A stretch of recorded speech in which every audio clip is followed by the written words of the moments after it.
Welcome to another episode of Your Faith and Health Community. I'm your host, Pastor Jackie Jackson. And on behalf of myself, as well as our producer, Anita Alexander, we want to thank you very much for taking out time to spend with us. Hopefully, prayerfully today, we'll give you some information that will be life-changing.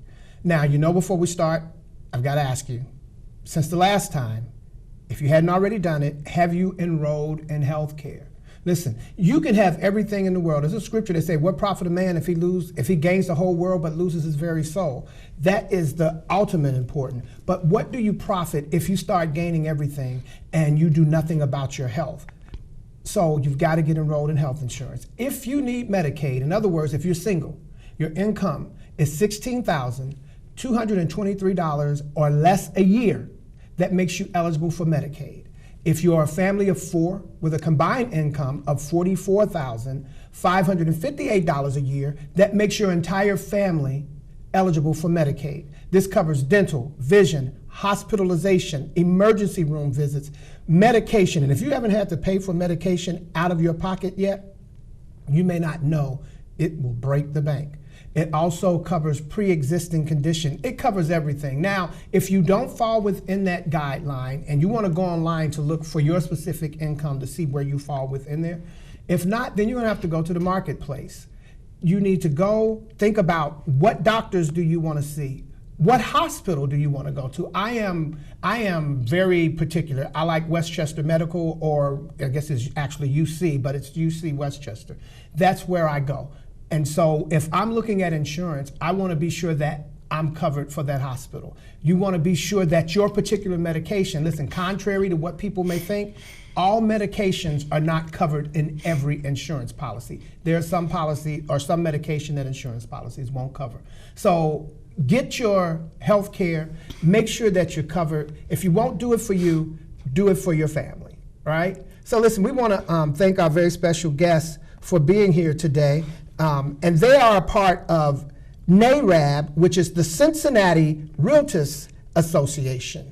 And we have with us Pastor, I'm going to go ahead and say pastor since he's a pastor, Ken Webb. We have Mrs. Helen Robinson, and we have Davan Gassett. Yes. I did it. All right, so I want to thank you all for being at the show. Thank you for having us. Thank you for having us. And I apologize, and I always slow down because if you're married, I don't want to say it wrong, and so I just want to make sure that I do it right. I may not have, but I aspire to do it. So we want to thank you all for being here today, and we're here to talk about loans for housing and something that's real important. Part of the American dream is owning a house, right? And sometimes it seems like that American dream is slipping further and further away. And especially if you're Black or African American or minority. So we're going to talk about a lot around Black millennials, home ownership. We're going to talk about loans. We're going to talk about the credit, the denials, the failures, all the things that you and I sometimes maybe go through and don't have the answer for and don't know where to get the answer. Well, we have the answer sitting here today, and so we're going to jump in. And I guess we're going to start with where it all starts, with loans. Okay. Right? I mean, at the end of the day, if I don't have the money, if I don't have the loan, then I can look at 1 million houses, and if I don't, as you said, have a rich uncle, right, then it doesn't matter, right? Yeah, one of the problems that we have in the African community, unlike other communities, we don't have the vested individuals and families. They put the money in the wrong things.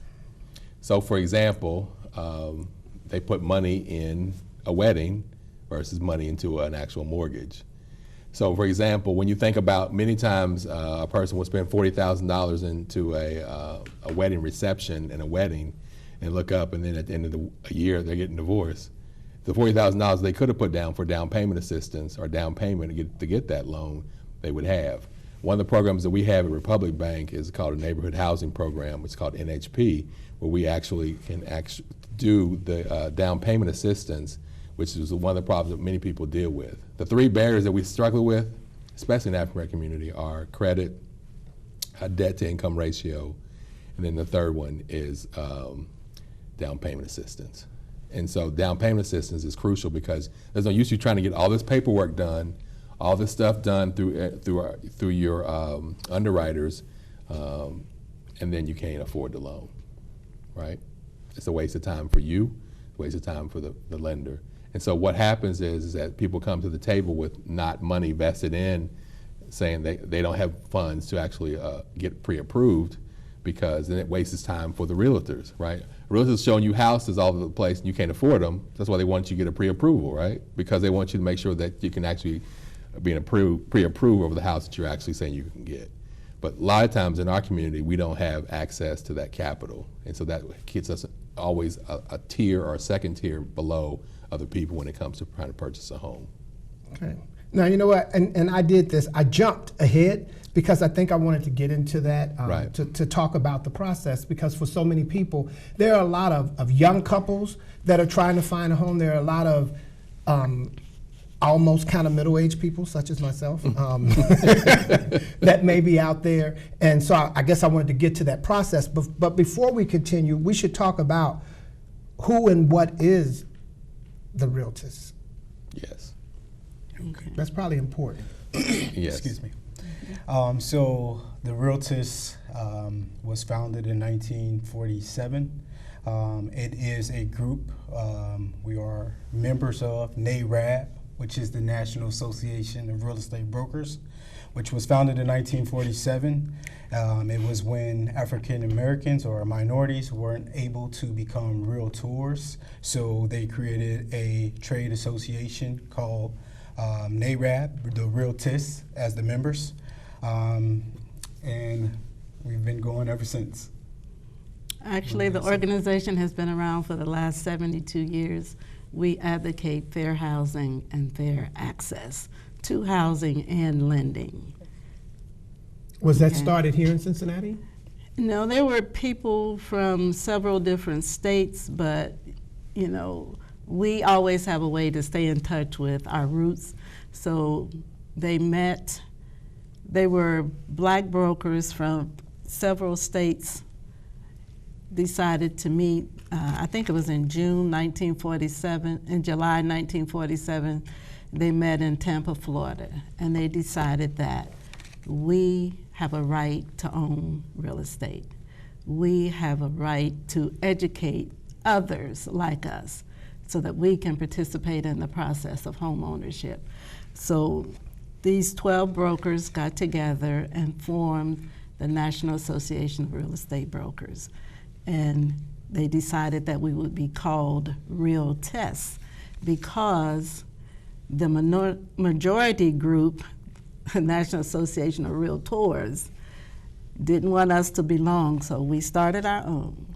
Then as time went along, we were invited to join the majority group. And because they had some tools that we didn't have, and we were all doing the same thing, they said, okay, we will join, but we will still keep our group. So hence, we've been around 72 years, and we're still going strong. We're in 33 states, and we have 88 chapters. All right, so this is local, this is national. Yes. You plan on expanding it international? I'm just curious. I don't know. We're working to get ourselves together. So. Okay, I just thought I'd throw that out there. And we're the oldest African American trade association in America. Okay. Yeah, that's very important. Can I ask, who's the president? Or is there a president? I'm assuming We there's have a national president. His name is Darnell Williams. He's from Atlantic City, New Jersey. He will be in office for the next 2 years. Okay. You were getting ready to say something, I'm sorry. No, you're good. No? All right, so there's something coming up, right? So the detail of the 2019 State of the Housing in Black America, what is that? That's the Sheba report. The Sheba? Sheba. Right. The words that you just said represent the Sheba report, State of Housing in Black America. Acronym. Okay. That's the acronym. Okay. Okay.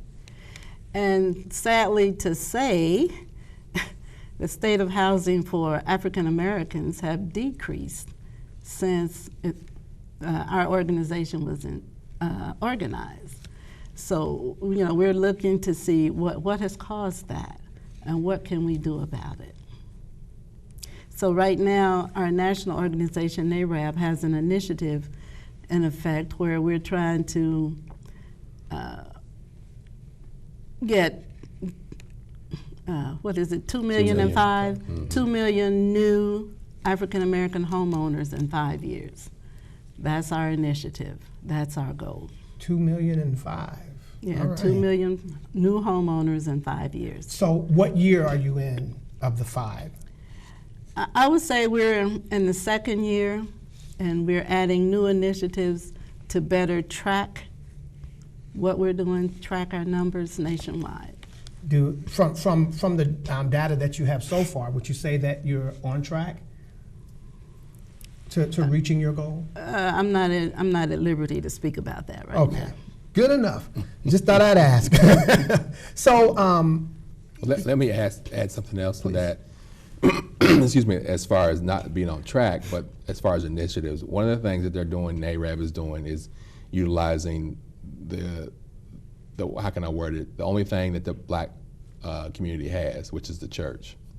And so they're doing the initiative now to try to implement programs, because every church is different.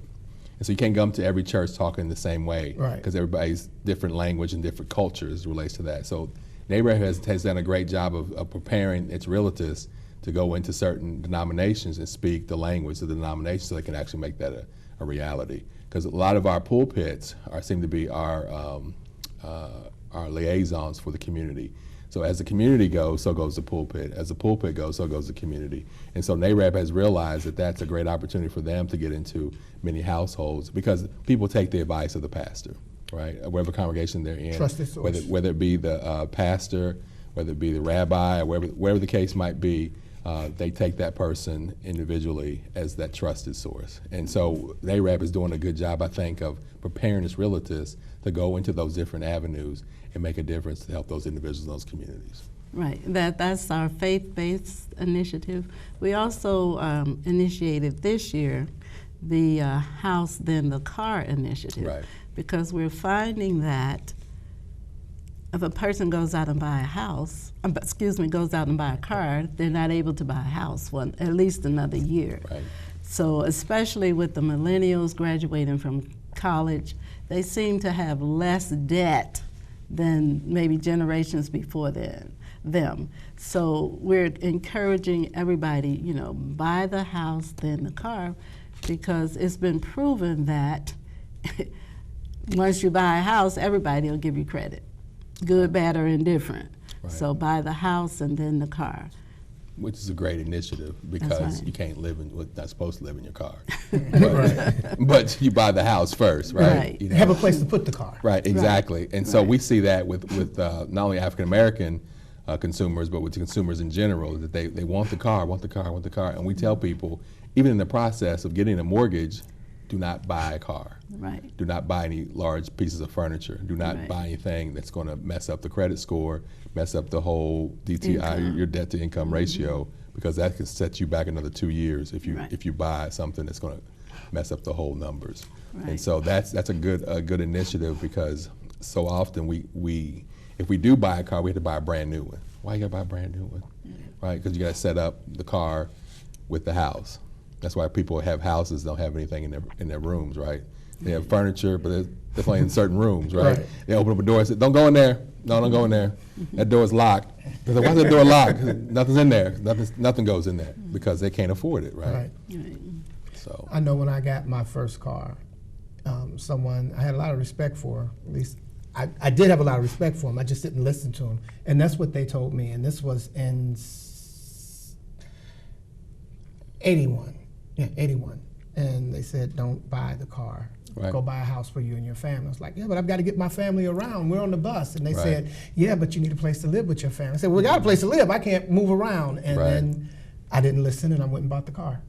And it was a while before we did. It was a while before we got in the house, because a lot of other stuff started happening, and then Right. it just didn't go. So you didn't ask that, but I thought I'd share it with right, you. maintenance on the car and everything else. Oh, it Sometimes got to spirals be out of there. control.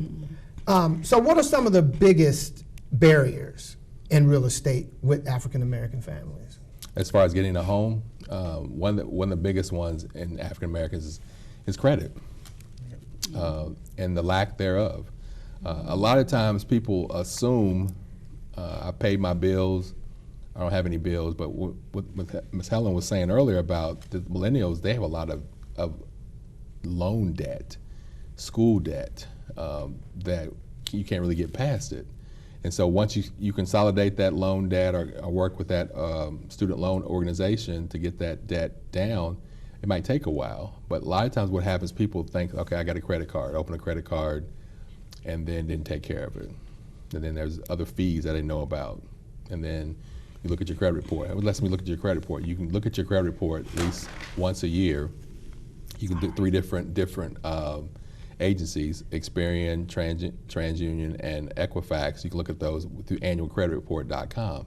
The problem is people think that freecreditreport.com is free, but it's not. And Yeah, so, I found that out. Right, and so what a lot of people don't even know what their credit report's in there. Between the issues of fraud and that's going on so rampant these days, somebody might take your identity, and I probably shouldn't even say this, but I'm going to say it anyway. There has been a tendency in the past where we as a people use our kids to get our gas and electric or our bell, Cincinnati Bell turned on or something like that. As a matter of fact, when I was growing up, perfect example, I'm a junior, and I pulled my credit. I was trying to buy my truck because I was not listening to what people told me either. So my first vehicle, I had to buy it, and then they pulled my credit. And it was like, well, you have some things on your credit report that you purchased when you was 8 and 9. Now, back in the day, my mom used to shop at a place. It's no longer in business, but the other place still is, Romans and Lane Bryant. So on my credit report, there was 2 items. One was Romans, one was Lane Bryant. Both of those were done when I was 8 and 9 years old, but it's on my credit report. But if I never pull my credit report, I never see that actually on my credit. We have a tendency of being fearful of what our credit looks like, so we can't go back and try to get it, help it, because we're too busy not wanting to look at it. And so, excuse me, one of the things that we do at Republic, a program called the Credit Builder Program, where we help people with their credit and help them establish their credit and get them to the point where they can actually have a good credit amount. Okay. The financial literacy and credit builder, is that kind of what you're talking about, or is Correct. that something different? That's the same thing. Okay, so that's We the can same segue thing. into the seminar that we're going to do. Oh, good. Oh, well, so we are having a home buyers fair November the 16th, and we have a registration starts at 12, and the event starts at 1. It'll go from 1 to 3, and it is located at Douglas Elementary. And if you need the address, it's 2627 Park Avenue, 45206, and it is lunch is provided, but RSVP is required. So we do have some information as far as if you are interested in that event, to who you would contact for that. So. And if you didn't get a chance to write down the address, the information at the end of the show, you will be able to get the information. It'll scroll for you. Okay. And that's where the financial literacy piece will come in, as well as how to get a mortgage, and also talk about other aspects of home ownership. Yeah. Okay. Because it's important to note, we talk to people about getting a home, buying a home, but with a home comes responsibility. Mm-hmm. There's maintenance. You can't call. You can't They call the landlord. Say, come and fix it. Excuse me. So there's routine maintenance that you need to be aware of and plan for. So. Right, and another thing is, like you talk about long-term, it's a long-term investment, being a homeowner. It's a great thing. It's funny because when you go to the closing tables and people are signing all those, the documentation, but then you realize it's a huge debt you get in front of you. But it's a great debt to have. It's better than having that car debt, right? Because that car debt depreciates as you drive off the lot. But the home situation is something that's going to continue to build off of. You can build an actual family and a life in that home. So. Mm-hmm. Or even passed down to generations. So, owning a home has that generational wealth that most people don't understand or get the concept of as well. So, Right. And we're seeing a lot of the Black generational wealth being taken away Right. through gentrification, and probably also because due to lack of education and poor planning, because the real estate is probably the largest purchase most people will ever make in their life. It can also be the most valuable purchase if you take care of it. Yes. Yeah. So then, in terms of education, right? Bible says, "My people perish for lack of knowledge or lack of Right. information," and that's what I'm hearing. A lot of good information here, but this 30 minutes is not going to educate a person to the no. extent that they need. So what do you suggest for someone, whether they're a younger couple, a single individual, but someone who realizes that I need to own a piece of property. I need to own my own home. I need to own some land, something that actually is mine, and I'm not just paying into. What do you suggest? How do I get educated to make my big purchase? A good step would be to come to the home buying education class that we're having on November the 16th. And then we, as realtors, can follow up with you and get you to the point where give you the basics of what you need, and then work with you to build on that so that you can become a homeowner. And I, as a lender, I would tell individuals not only to go to that, but it's not just one and done. It's continuous long-term relationships with that realtor as well as that loan lender. I tell people all the time about credit. Now I'm not as fit as I used to be, so I have established this little protrusion right here above my waist, and I said it took me a while to get there. Right, it didn't happen overnight. Right. This is years of good living. That's what my uncle used to tell me. So years of good living, and so it's the same way with credit. It's not going to be eradicated overnight, but it's a process. And so if you're looking at home ownership, don't get weary in doing the journey, because you'll be more the better if you expound on expertise of a realtor, expertise of a good lender, and understand that at the end of the day, you'll be satisfied when you sleep at night at that actual new home. And we're in that point, especially when you speak about millennials, but not just millennials. We just live in an era where everything is faster. Right. You could put a turkey in a microwave. I haven't had one that way, but I understand you can actually do a turkey in the microwave. So everybody's looking for this quick fix. So you have all these different things coming on. The credit commercials, we can fix your credit. Come to us. Right. We'll fix your credit in 90 days. Or what do you suggest with that?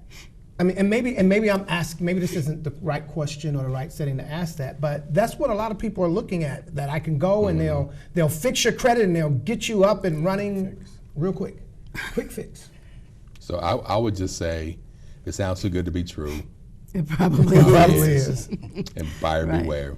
And if it's on TV, they paid to be there. So they got to make their money. They have to get their money back. So here you come. So. And everything they can do, you can do on your own. Right. All you have to do is actually just get the information. You can get that on Google. I mean, there's so many places you can find information on how to fix your credit. We just have to apply it, Yeah. So when you get in your mind that, hey, I need to get a home. I want to have my own home, my own place, regardless of where your credit is at. I mean, obviously where your credit is going to determine if you get the home at that time, but regardless of where it is, it's time to start that plan. It's time to start looking at least finding out what's required for the loan. Exactly. Not being afraid to look at the credit report and see all of the credit reports and see what's on there, and not let that be a deterrent, but let it become a determination that you're going to get it taken care of, and then reach out to you guys. Right. I would agree. Right. Well, I wish we had a whole lot more time, because I know you couldn't have given us all the information that you have. But listen, we want to thank you all for spending time with us. If you're trying to get a home, if that's your thought, then you have some good information. There's an event coming up November 16th. 16th. You'll have the information. Go. Even if you already have a home, go. Maybe you're ready to get the second home, and maybe that information will help you. Or it may help you help someone else. And if you're a faith leader and you heard this, go. Get some information. Share with your congregation. And that's faith leader, imam, rabbi, whatever. Information is important. So we thank you. We hope that you got something that will change your life. And I just want to tell you to stay faithful Stay healthy.